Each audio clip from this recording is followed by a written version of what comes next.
Why did the baby chick cross the road? To meet up with her peeps.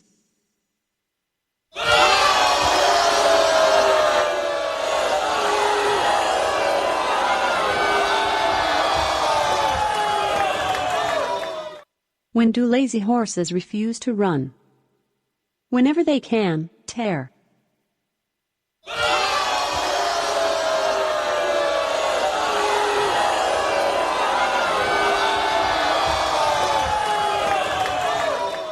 What do you call two ponies on a putting green?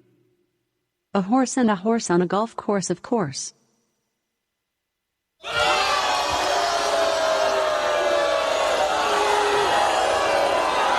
You're listening to Weird Medicine with Dr. Steve on the Riotcast Network, riotcast.com.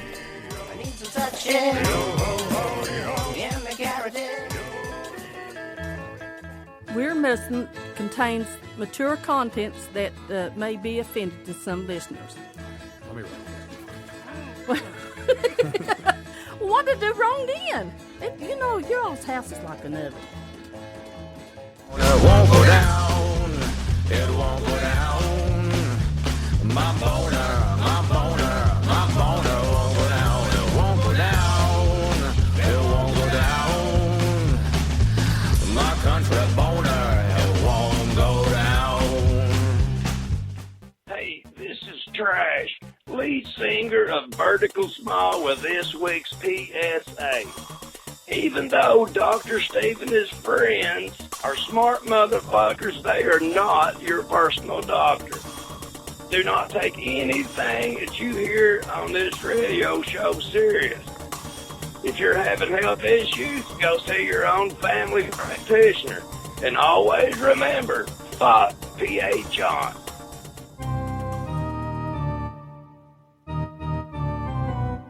I've got diphtheria crushing my esophagus. I've got Ebola virus dripping from my nose. I've got the leprosy of the heart valve, exacerbating my incredible woes. I want to take my brain out and blast it with the wave, an ultrasonic, echographic, and a pulsating shave. I want a magic pill for all my ailments, the health equivalent to Citizen Kane. And if I don't get it now in the tablet, I think I'm doomed and I'll have to go insane. I want a requiem for my disease. So I'm paging Dr. Steve. Dr. Steve! It's Weird Medicine, the first and still only uncensored medical show in the history of broadcast radio, now a podcast. I'm Dr. Steve with my little pal, Dr. Scott, the traditional Chinese medical practitioner who keeps the alternative medicine wackos at bay. Hello, Dr. Scott. Hey, Dr. Steve. And the perfect combination of brains and bootay, it's Night Nurse Evie, everyone. Hello, Dr. Steve. And our in-studio intern, comedian Cliff Andrews, a.k.a. 49 Cent. Hello, Dr. Steve. This is a show for people who would never listen to a medical show on the radio or the internet. If you have a question, you're embarrassed to take to your regular medical provider. If you can't find an answer anywhere else, give us a call. 347-766-4323. That's 347-POOHEAD. If you're listening to us live, the number is 754-227-3647. That's 754... Bear nip. Terrible. Yes, 22 penis, Night Nurse Evie. That's your line. Or 754 Bear Nip. Or follow us on Twitter at Weird Medicine, at Lady Diagnosis, and at Dr. Scott WM. And we'll get Cliff and Night Nurse Evie to get a Weird Medicine Twitter at some point here in the near future, too. Visit our website at drsteve.com for podcast, medical news, and stuff you can buy.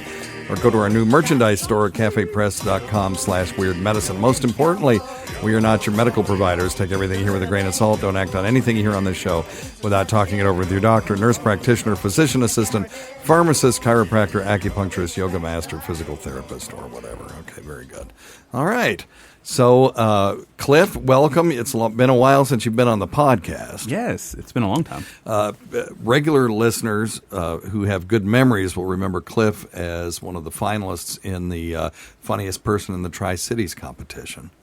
And he's one of those discoveries we've made that if he went to New York and started doing shit gigs for the next 5 years, which is really what it takes at least, he could probably be actually a successful comedian. Instead, he decided to go to school and get his degree, which is a stupid move for a comedian. So. I know. Talk to Dave Landau. But anyway, but it's great to have you here. You're going to be doing an internship until what, mid-July, something like that? Something like that. Yeah, okay, cool. And Cliff is going to be doing a couple of best ofs for air on Sirius XM, and we may get him to do one for just sort of a retrospective for the podcast as well.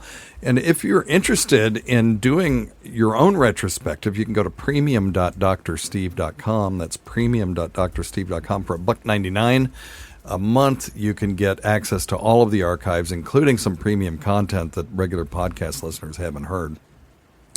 And part of that is the Funniest Person in the Tri-Cities competition, the whole thing from start to finish with Shuli Agar's stand-up and the competition itself. I can't remember if I included the musical guest as well, but that's all in there at premium.drsteve.com. You could go there, just download everything, and then cancel your subscription. Cost you $2. We're not really doing that to make money. We're doing that to keep my employers from being able to dig too deep into my archives. That's really why. Unless they want to pay. If they want to pay, then they can, but that's behind a paywall. If you've heard of a product mentioned on our show, or if you just need to go shop at Amazon, go to stuff.drsteve.com. That's stuff.drsteve.com. We're part of their affiliate program, and there's just a click-through right at the top if you want to just use it as your intermediate to get to Amazon. It really makes a huge difference, and it ultimately allows me to pay some of the folks a pittance. The interns. We pay a pittance. It's a pittance, but it's better than what you're going to get if you're on Big Kev's Geek Stuff. I'm guessing he doesn't pay his people. I'm guessing. I don't know. Big Kev's a good guy. Maybe he is. But anyway, and go to tweakedaudio.com. Use offer code FLUID and get 1/3, a.k.a. 33% off your order of the best earbuds on the internet for the price and the best customer service anywhere. And they are a Tennessee business. We should do a road trip and go see them and maybe do a podcast from there, because they're in Franklin, Tennessee, which I guess is just outside Nashville. It's awesome. No, I've got family and friends live there. Let's go. It's a great town. We should do that sometime. It's a great town. And check out etncomedy.com. Cliff, you'll be happy to know. As a matter of fact, you know what? I may be able to put you on that show. August 2nd, we're having Vic Henley of the Blue Collar Comedy Tour is going to do a thing at Allendale Mansion. They have a 1,200-seat amphitheater. We got to fill it up. Yeah. And last time we had Tim Dillon, they had twice as many people as they've ever had for that, but it still looked empty because the amphitheater is so huge. Yeah. So if you have less than about 600 people come, it's going to look like nobody showed up, even though, it's a rousing success as far as they're concerned. If you want more information, go to etncomedy.com. It's free. They'll have craft beer. That's not free. And they'll have food trucks, also not free. But we'll have one or two local comedians do, 5 minutes or something. And then Vic will do an hour. Cool. And it'll really be fun. So, definitely come to that. Go to ETN, like EastTennesseeComedy.com. And don't forget Dr. Scott's website at simplyherbals.net. Simplyherbals.net sounds like simplyherballs.net, but spelled slightly differently. And, have you ever tried to go to simplyherballs.net, see if anybody owns that? No. Because what would be hilarious is, it used to be when Dick's Sporting Goods came out, if you went to Dicks.com, it was not Dick's Sporting Goods. And I think now they actually own that domain, but for a while there, it was just exactly what you would think Dicks.com would be. So it's a wild marketing strategy. Yeah, absolutely. So before we take phone calls, we've got some people waiting, and I don't want to make them wait too long. There was an article that came out recently, and we've talked about this multiple times on the show, but this is pretty important science. It was a study done in the Journal of the American College of Cardiology. And the title of this is an article from Science Daily, which is a decent website for science news. Most popular vitamin mineral supplements provide no health benefit, study finds. So we've had discussions on this show. People call me up, vitamin D, vitamin D, vitamin D. I have always said vitamin D, there's no downside to it unless you can get hypervitaminosis D if you take too much, but it's hard to do. But taking a normal daily supplement of vitamin D, because so many people are vitamin D deficient. But, and vitamin D deficiency is associated with cardiovascular disease. It's associated with cancer, stroke, other disease states. So the question was, so if having low vitamin D is associated with these disease states, is that a cause or a marker of disease? Right? So if it's a cause of disease, then correcting that should make it better. Okay? Or should decrease that risk. And if it's a marker of disease, for example, your vitamin D goes low because you have total body inflammation, which is the ultimate cause of your cardiovascular disease. I'm just hypothesizing, throwing out some crazy hypothesis. Then supplementing that vitamin D won't do anything because it's not the cause. It's just it's a flag that says we've got a problem, but it's not the ultimate cause. Does that make sense? Yes. Okay. So, and that's the question. And I've always been on the side of it. If you want to take it, because we are vitamin D deficient for the most part because we're not getting outside and getting enough sunlight. But don't assume that that's going to prevent heart attack or stroke. And but there's no downside to it. So what the hell? And it's cheap. A bottle of vitamin D, $5-10. So anyway, let me just read some excerpts from this article. The most commonly consumed vitamin mineral supplements provide no consistent health benefit or harm, suggests a new study led by researchers at St. Michael's Hospital at the University of Toronto. Okay, so it's a Canadian study, so we got to, take it with a grain of ramp salt. No, I'm just kidding. It's a very prestigious organization.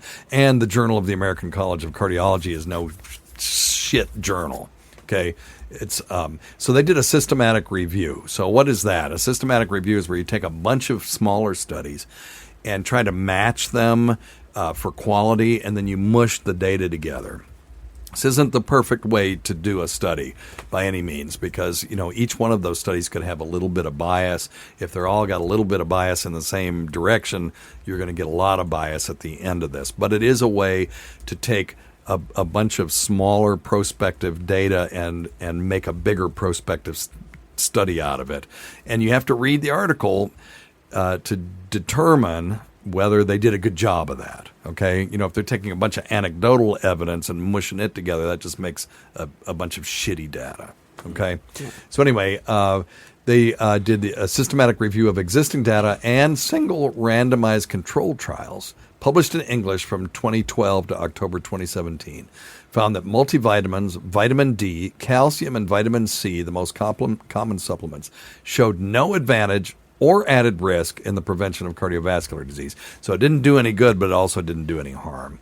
Did not prevent heart attack, stroke, or premature death. And generally, vitamin and mineral supplements were taken to add nutrients that are found in food. And the guy said we were surprised to find so few positive effects of the most common supplements. So they were actually biased toward seeing an effect.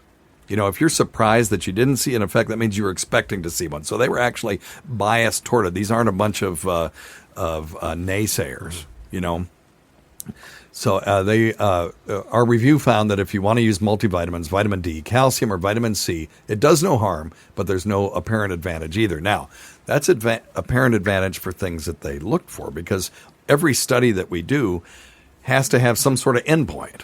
What are we looking for? So if you are doing a study of Viagra, for example, as a high blood pressure medicine, not so great. They had, moderate benefit as a blood pressure medicine and a lot of adverse effects like stuffy nose and lightheadedness. If you didn't have an endpoint of big, meaty, succulent erections, then you would totally miss the point. And that can be going on here. There may be benefits to these things that they didn't, examine that particular endpoint. And that may be unexpected, too. Right. Like, it could be that these things prevent malaria to a significant degree, but the study wasn't done in a malaria endemic area, so they would never see that endpoint. Okay? Does that make sense? Yes. Okay. Now, his team reviewed supplement data that included A, B1, B2, B3. That's like Ernie's egg market. He's got A1 large, B1 large, B2 large, and they can't be too large. Oh, there you go. Yep, there you go. All right, so anyway. Okay, now, they did find that folic acid had a potential reduction in the risk of stroke and heart attack. But it was a very, very small effect. So there you go. And I'm trying to see if it was statistically significant, and I can't find that in here. So folic acid, maybe. Most multivitamins have a little folate in it. And we know folic acid is essential for pregnant women to take to prevent neural tube defects. So folic acid, pretty important vitamin. But anyway, so there you go.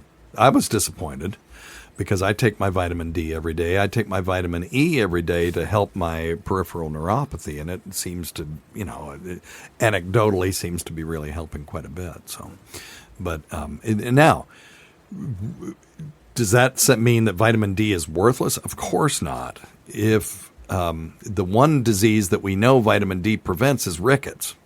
So if you're vitamin D deficient, you will have rickets. You'll be bow-legged. Your bones will be weak. All kinds of stuff. Absolutely, we know that vitamin D will prevent that. What about vitamin C? Totally prevents scurvy. I've seen one case of scurvy in my career, but it sucked. And, this day and age, we're not on ships eating, beef jerky 3 meals a day. We get enough vitamin C, but every once in a while you'll get one of these guys up there in the mountains that's eating nothing but beans every day, and it doesn't have enough vitamin C in it. And, it's usually hermits living up in the mountains, and they eat beans because you can just eat them out of the can. And they will often show up, and get a couple a year with scurvy. So Really? Yep. Wow. That's crazy. Yep. Yeah. Just by eating beans out of can. Yep. Yeah, because or just eating vitamin C deficient foods and living on those. Okay. Wow. Yeah. So, but anyway, there you go. So yes, vitamin C will prevent scurvy. Vitamin C helps strengthen collagen and keep your blood vessels nice and supple, and keeps them from breaking. And so there are benefits to these things. There's no question about it. But not to the extent that we previously hoped. Anyway. All right. Well, let's take some phone calls. You guys ready? Let's do it. Number one thing, don't take advice from some asshole on the radio. Yeah. And speaking of assholes on the radio, it's Calvin, everybody. Hey. Area code 408. What's up, man? Hey, Steve, Scott, Diagnosis, Cliff, Evie, and all the tens and tens of listeners back home. How's everybody doing? He's not exaggerating. Awesome. Awesome. Yeah. Yes, what's up? I had one silly thing and one serious thing. Okay. I had a question about.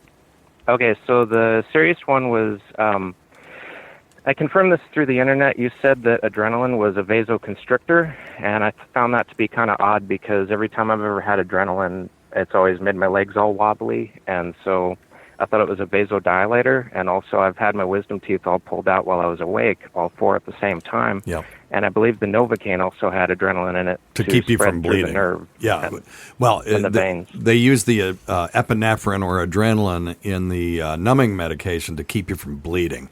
And that's, you have to be really careful.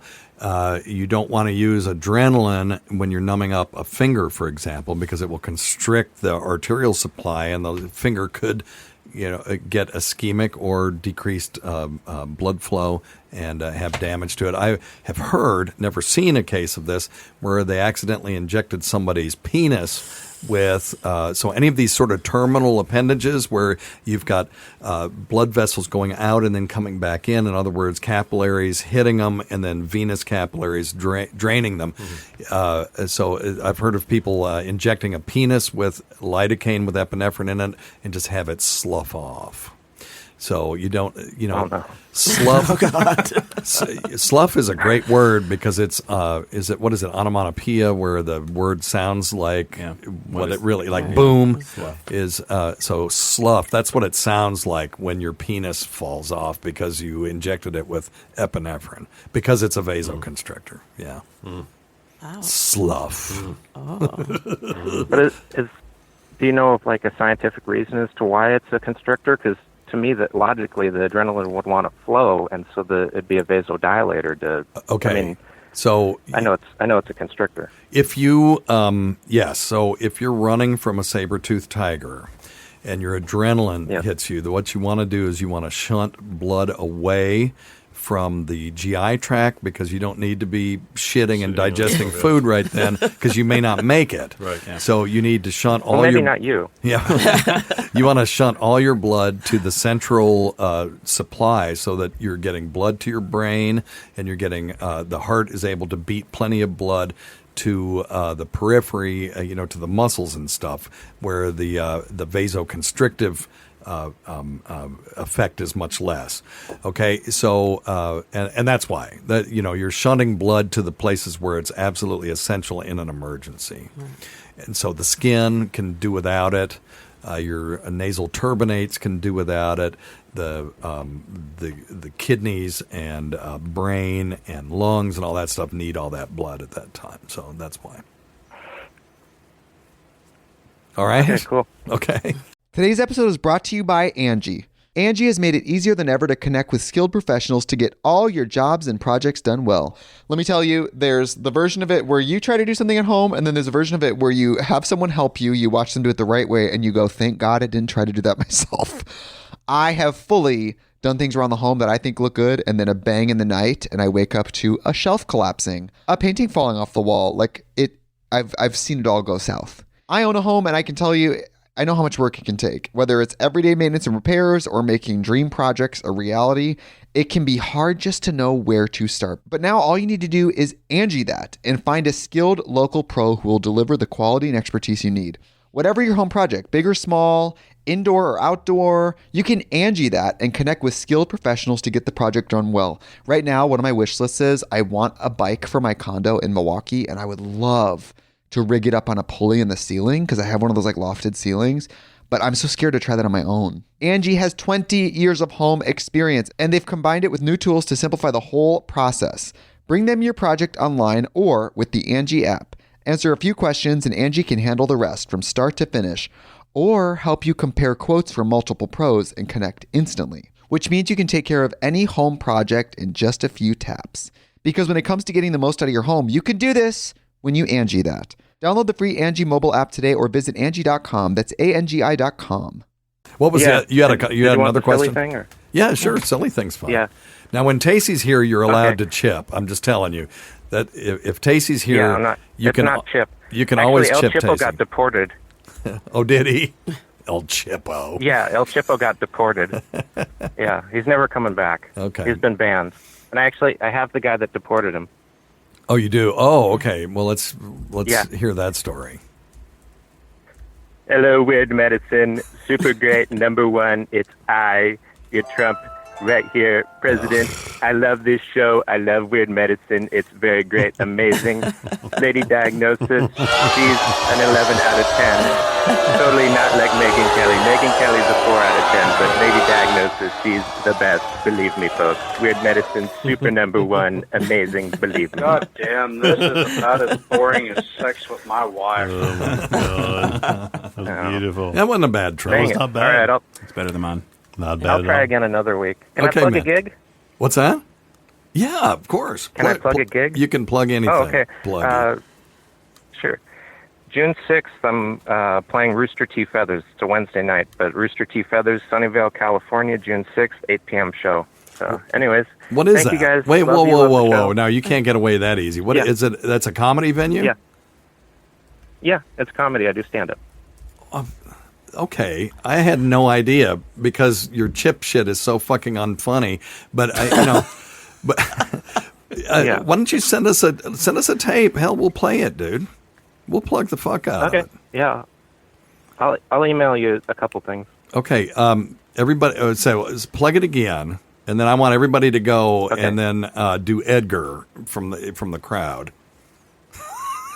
All right. So because he calls our show and does Edgar and he does Chip, and Calvin's one of my Twitter friends, so he's allowed, but I'm also allowed to hang up on him. But anyway, no, I had no idea you were really a stand-up dude. That's awesome. When's he going to be there? Yeah. Plug it again. I'm sorry. June 6th, Wednesday, June 6th, 8 p.m. Rooster Teeth Feathers, Sunnyvale. Oh, the prized Wednesday night 8 a.m. slot. Yeah. 8 p.m. How long have you been doing comedy? A couple of years. Yeah. It's hard to say exactly because, I never really had a start date because I used to do public speaking. Like when I would go do my college classes, I would do presentations instead of writing papers. Yeah. And so they gave me the option to do presentations. So I just throw in a couple jokes and then talk about the Kyoto Protocol or something. Right. Yeah, I'm so unfunny that when I do a presentation, I usually, if I have to do something with the crowd, I'll do a magic trick instead. And I've got I have a couple of real killer magic tricks that I can do for them, to get everybody. I have one where somebody picks a word out of the newspaper, and then I have the crowd have me rip up the paper, and they tell me which side to keep, and I rip it again. Which side do I keep? And I keep dropping it, and the piece gets smaller and smaller. Then somebody else comes up from the audience who doesn't know this person and points to a word, and it'll be that person's word, and we make a big deal. I say, see how we can. What the magic that we can create when we all work together. So, that's some good shit. Yeah, that's sweet. It works for team building, but I'm not funny. And you toss a silk foulard over your shoulder. Absolutely. Linger longer, my friend. Cliff doesn't know that reference, but he'll learn it soon enough. Well, I'll just tell Cliff. Actually, I do have one. It is embarrassing. I do have one magic trick. Okay. Yeah, I do have one magic trick. It's really simple. It's so stupid, the mechanics behind it. But I went to the dollar store and I got a bunch of packs of playing cards, and I made one deck that's all 3 of hearts. And so no matter what the person chooses, it's always going to be a 3 of hearts. Sure. So I just say, pick a card, any card. And so they think they're choosing something, and then I get to predict it, and everybody goes, yay, yay. Well, trick, that's actually, no, but you can make that into a real mystery. Okay, so forcing a card, that's just called a forcing deck, and forcing a card can be part of a true mystery. But now if you just have somebody pull it and you go, oh, is it the 3 of hearts?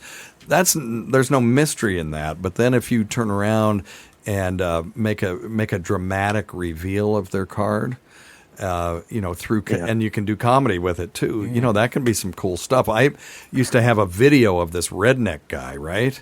And he would, come on in. And then he was like a diviner. He would divine things using fish guts. Mm-hmm.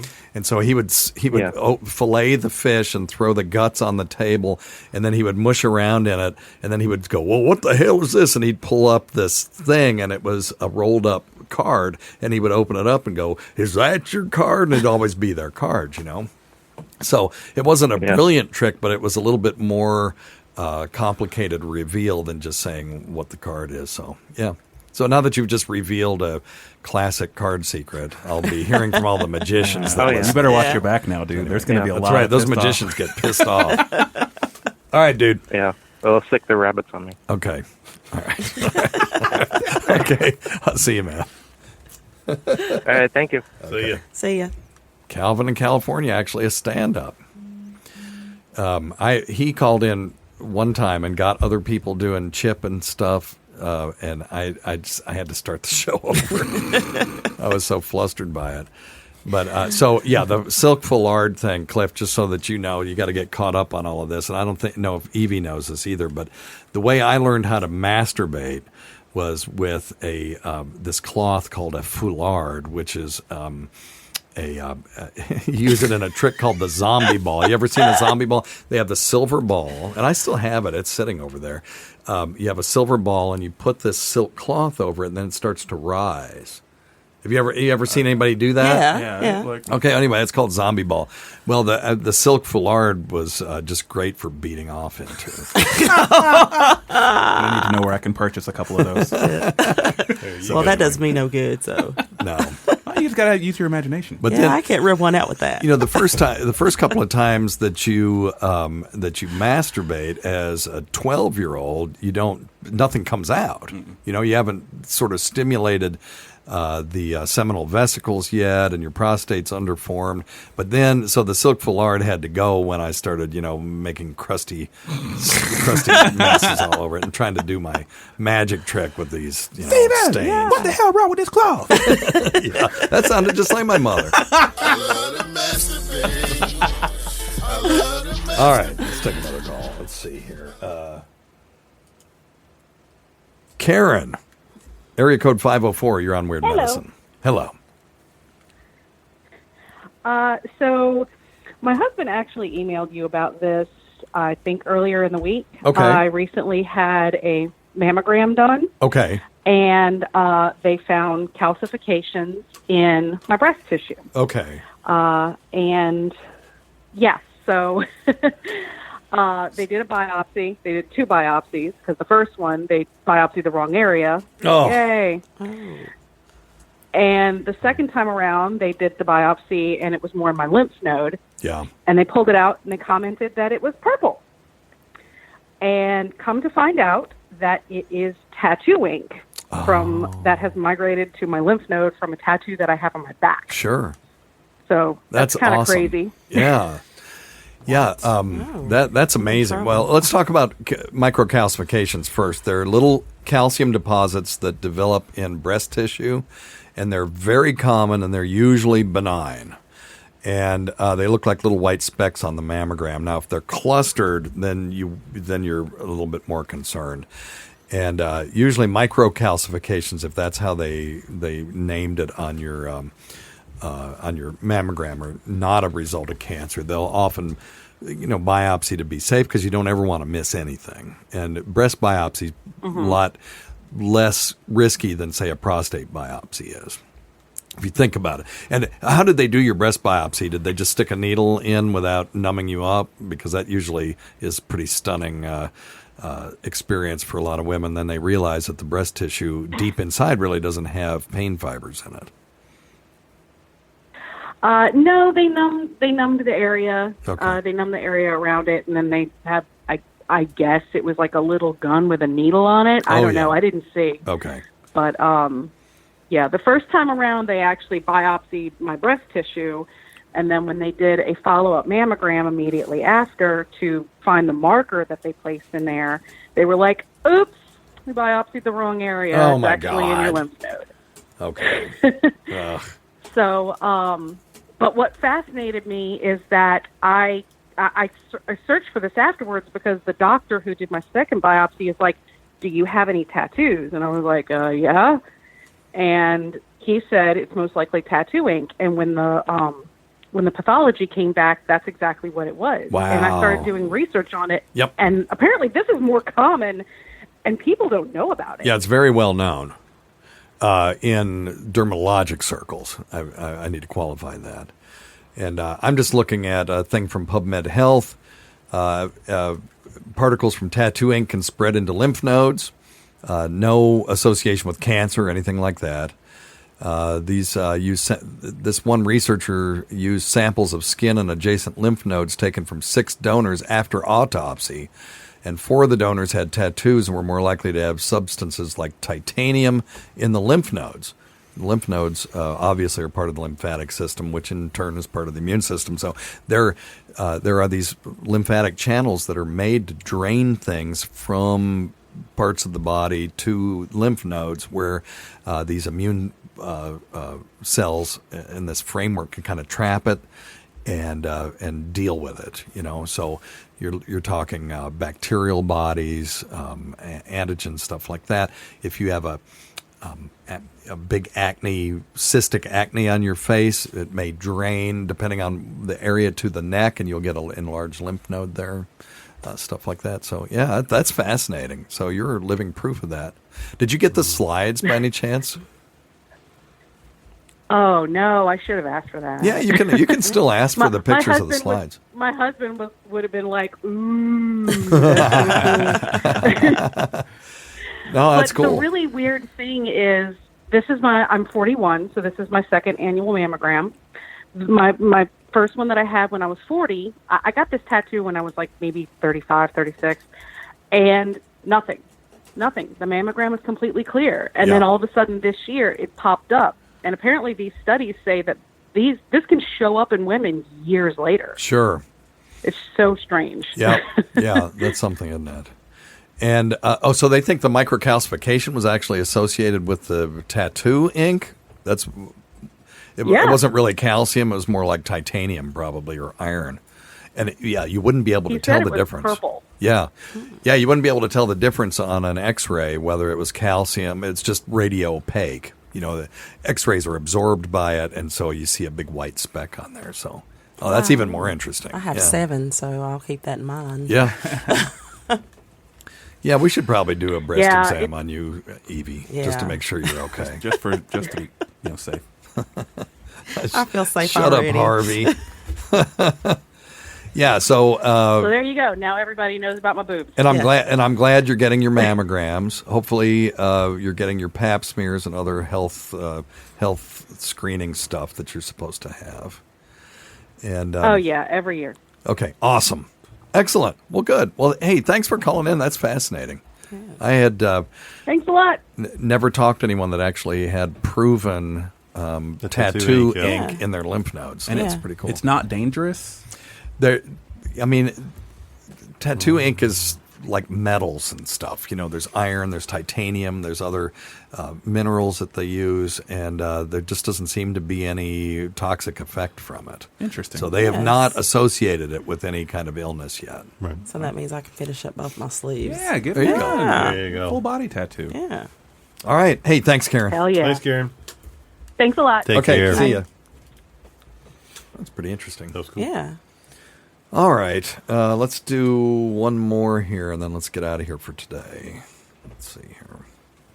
Hello, I was wondering, in the past you said always seek medical treatment. If you go to one place that sucks, go to another place. Do you get a weird reputation if your medication's not working or something, and you call, you're polite, but you call several times just to see what's going on in a place, or if you're going to a place that has where the doctor sells his own medication and, wants you to buy it there, and it's compounded and you can't get it any place, can they, fuck up your medication or, make it to where it's not working if they think that you've called them out on some shady practices or something like that? Or how do you know what's going on to not complain too much? Or it's a tough balance, isn't it? So first off, unless they're sociopaths, they're not going to poison your compounded medication. But my question would be, if you think